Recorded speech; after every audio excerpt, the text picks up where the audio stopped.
जय उग्रतारा देवी। आज हम 51 शक्तिपीठों में तीसरे शक्तिपीठ माँ उग्रतारा की बात करेंगे। इनका वास्तविक नाम सुनंदा माता है, जो कि सुनंदा नदी के किनारे मंदिर स्थित होने के कारण इनका नाम सुनंदा देवी पड़ा। यहाँ सती माता की नासिका गिरी थी। तो चलिए आज की कहानी शुरू करते हैं। एक पंचानन चक्रवर्ती नामक एक धर्मनिष्ठ ब्राह्मण था। उसे एक दिन एक रहस्यमय सपना आता है। सपने में माता काली उसे दर्शन देती हैं और बताती हैं कि मैं सुनंदा के गर्भ में शिलारूप में हूँ, तो मुझे वहाँ से निकाल कर ले आओ और मेरी पूजा करो। यह सपना इतना वास्तविक था कि पंचानन इसकी खोज में निकल पड़ता है। अपने साथ कुछ आवश्यक वस्तुएं ले लेता है और जंगल में रास्ता ढूंढता हुआ माँ सुनंदा की खोज में निकल पड़ता है। रास्ते में उसे बहुत कठिनाइयों का सामना करना पड़ा। कहीं नाले आ रहे थे, कहीं घोर जंगल, कहीं पहाड़ियाँ। इन सब को पार करता हुआ पंचानन माता की खोज में चल पड़ता है।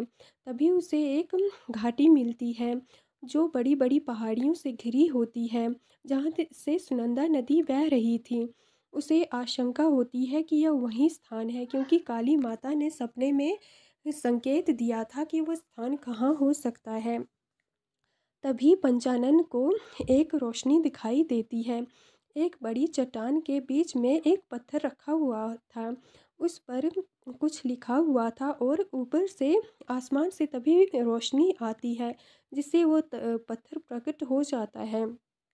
अब पंचानन उस पत्थर को लेकर गांव में पहुंचता है और उसे एक मूर्ति के रूप देने के बारे में सोचता है। सभी गांव के लोग इकट्ठे होते हैं और माता की के गुणगान को सुनते हैं। और तभी पंचानन उस पत्थर को राजा को सौंपता है। राजा निर्णय लेता है कि इसका मंदिर बनाया जाए और मंदिर के लिए व्यवस्थाएं की जाती हैं। तब एक छोटा सा प्यारा सा मंदिर बनाया जाता है, जहाँ पर पत्थर के रूप में माँ सुनंदा देवी की मूर्ति बनाकर रखी जाती है। तब से लेकर फिर यहाँ कुछ त्यौहार भी मनाए जाने लगते हैं। त्योहारों के लिए बहुत सजावट की जाती है। मंदिर को चारों तरफ से सजाया जाता है। फूलों को मंदिर की दीवारों और स्तंभों पर सजाया जाता है। महिलाएं, पुरुष और बच्चे इस मेले में बहुत धूमधाम से शामिल होते हैं और काफ़ी आनंद लेते हैं। यहाँ पर नवरात्रि में विशेष पूजा होती है। विशेष मंत्रों का मंत्रोच्चार किया जाता है। इस धूमधाम में लोग रंग बिरंगे वस्त्र पहनकर बड़ी शान से आनंद के साथ त्यौहार मनाते हैं। तरह तरह के फल, फूल और भोज्य पदार्थ चढ़ाए जाते हैं।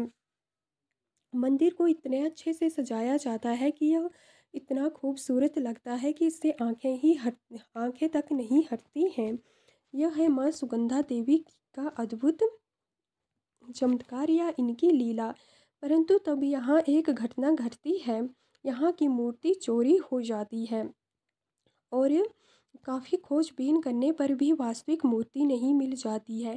फिर यहाँ पर माता उग्रतारा की एक प्यारी सी दूसरी मूर्ति स्थापित की जाती है और एक बड़ा सा मंदिर नदी के किनारे बनाया जाता है, जो इसकी खूबसूरती को प्रकट करता है। तब से इसे नदी के किनारे होने के कारण माँ सुनंदा देवी के नाम से जाना जाता है और माँ काली की मूर्ति स्थापित करने से इसे उग्रतारा माता के नाम से भी जाना जाता है। यह एक बहुत ही खूबसूरत स्थान पर स्थापित किया गया मंदिर है। चारों ओर पेड़ पौधे हैं, बीच में नदी बहती है और ये मंदिर किनारे में स्थित है, जो एक मनोरम दृश्य है।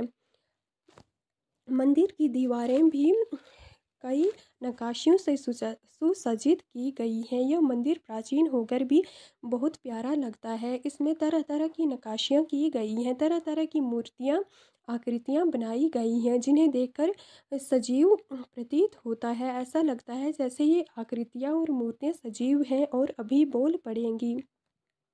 इनका सौंदर्य इनकी वास्तविक बनावट में निहित है। हर जगह पर यहाँ पर नक्काशियाँ हैं। माँ सुनंदा की महिमा अद्भुत है। ऐसा माना जाता है कि जब सती माता देखती हैं कि भगवान शिव का बहुत अपमान किया है, तो यह सहन नहीं कर पाती है और अग्निकुंड में समा जाती हैं। तब भगवान शिव इनके शरीर को लेकर ब्रह्मांड में घूमते हैं। भगवान विष्णु अपने चक्र से इनके शरीर को छिन्न भिन्न कर देते हैं, जिससे इनके शरीर का जो नासिका का हिस्सा है वो सुनंदा नदी में गिर जाता है।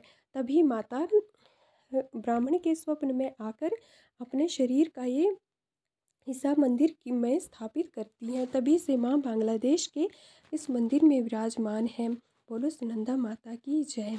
जय सुनंदा।